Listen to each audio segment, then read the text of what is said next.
So you're left confused and shocked by that final gut-wrenching plot twist in We Were Liars. I would like you to consider a scandal that rocked King Louis XVI's court several centuries ago. This plot twist that has shook readers for 11 years and now viewers, it is connected to some literary references that E. Lockhart most definitely studied in her time as a grad student. And guess what? The next couple of sentences I'm going to say, it spoils the whole thing.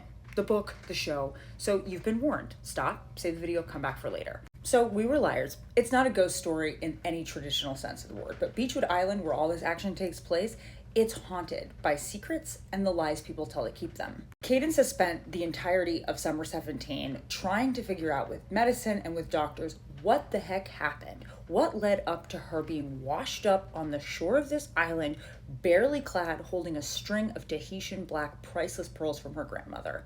Her dead grandmother, I should add. None of the adults will talk about what happened, why that classical old Georgian mansion Claremont has been completely replaced with a sleek modern one called New Claremont.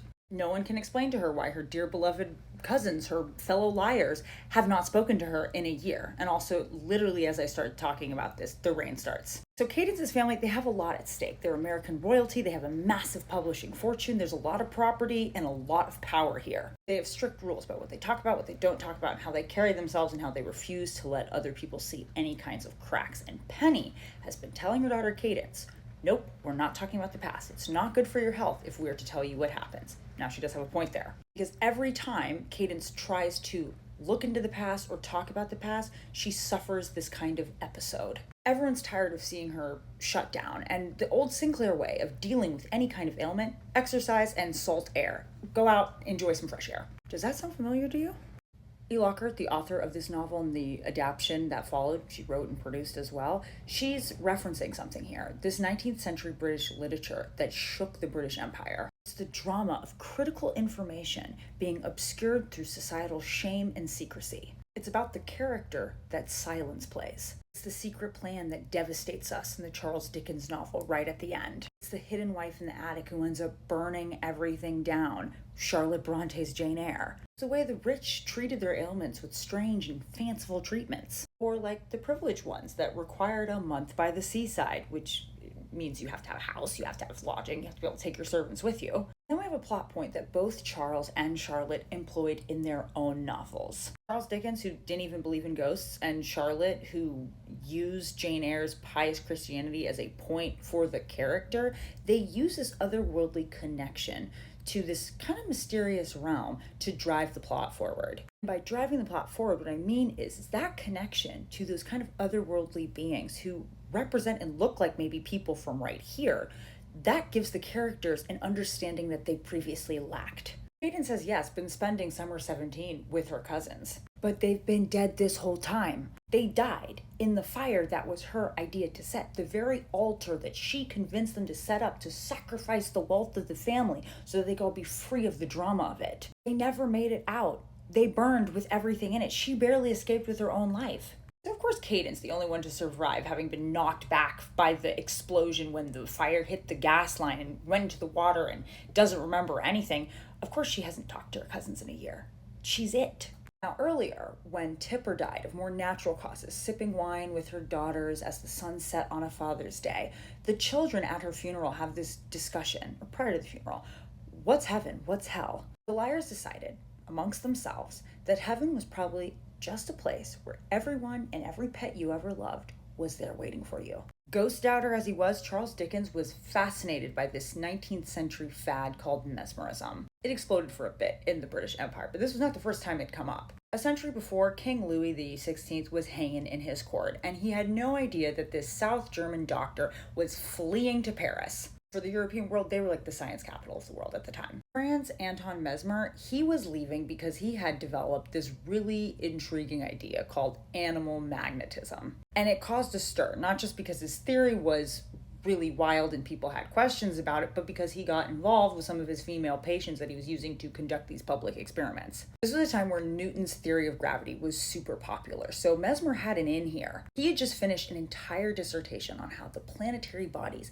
invisibly affected the human body. there was an influence on what he thought was this fluid in the human body that was invisible that no one could see. Because everyone was really on board for the Newton theory of gravity and we're still exploring and thinking about different things, they're like, okay, this sounds pretty cool. At the time, he called it animal gravity. When he started using magnets to influence the fluid, then he started to call it animal magnetism. Like a goop superstar, Mesmer found himself with fame and fortune. People flocked to him. Everybody wanted this cool new treatment. He had that success in Paris as well. So King Louis XVI, he gets suspicious. The king wasn't the only person to be suspicious. There was a reason Mesmer was on the run from before and didn't just have to do with the female patients. And even in Charles Dicken's time, when this had a brief flash and it came back and everyone was very into mesmerism, there were still detractors. So King Louis was like, I need to get to the bottom of this. And his court introduces what is considered the first European blind test. They test the mesmer treatments, they work with different groups of people, and then they circulate tens of thousands of the reports of their findings. The reports debunked the theory. Mesmer was horrified and fled again. But he left a few practitioners behind, people who would no doubt influence the later flash of this again. Did mesmerism slow down? Yes, it did. But a prominent guy rises. His name is Professor John Elliotson, and he happens to be really good friends with Charles Dickens. Charles is supposed to have actually studied under him for a little bit. Charles had fun with this theory. He would kind of practice on one of his friends. He messed around and he thought it was really interesting how some of it overlapped with the way he was interested in how just believing in ghosts or believing in something could make your mind or your body change even if the thing wasn't true. Now, John Elliotson had a controversial public experiment with these two sisters called the O'Keefe sisters. Now, the public experiment part, that's not what was controversial. People would buy tickets to watch surgeries. This was very popular. One of the sisters claims that she saw death, the specter of death, hanging over a sick patient's head. And that patient was so terrified, they actually died right there on the spot. So you can imagine the drama. The audiences were freaked out. The O'Keefe sisters, there was a lot of interest around them. They were later exposed as frauds. The movement, it did not maintain steam for obvious reasons. Charles Dickens' fascination with the mind and the body and how they influence each other did not fade. While we could debate in class for years about the metaphors and the metaphysics of the ghost of Christmas past, present, and future, we cannot deny that they have a change on Scrooge the person. The encounter with the entity matters. Cadence herself, by E. Lockhart, is placed in a kind of ghost story too. Interactions with the dead cousins, they're intentionally left mysterious to us. We don't understand all the workings of it. Are they a product of the medicine and her hopes? Is it part of an actual interaction with Beachwood, serving as a metaphysical place that is like heaven because, like she said, all her favorite people, every animal and person she's ever loved is there. What so much of 19th century British literature has given us is, even during an age of enlightenment and modern transformation, a chance to encounter the miraculous. These characters, they get a chance for rebirth in an otherwise rigid system that's also rapidly changing with modernity. They get to look at the people and the places that make up their world anew.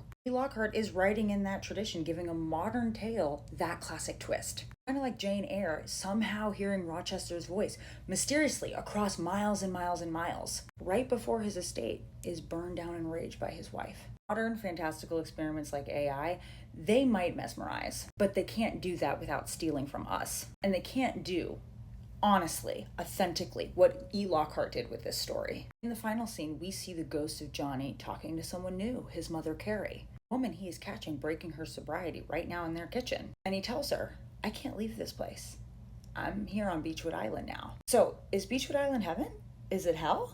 Is this all just a hallucination by two women who are under the influence of substances? Women who are still seeking the truth of their lives? Maybe the point isn't to know the answer. It's not to know how they do it, but just the fact that Cadence does come to the truth. And hopefully Carrie will too. Someone who's trying to outrun her past. Another secret that we haven't gotten to the bottom of yet. I think Charles Dickens and Charlotte Bronte would have actually really enjoyed sitting down and watching this with us. Sadly, we can't ask them what they'd think of this particular ghost story or if it's a ghost story at all, but I would like if we could talk amongst ourselves. Do you think this is a ghost story? Is it not a ghost story? Does it count as one at all? Did you catch on before the final plot twist? I didn't, I'm just gonna admit. So curious, let me know.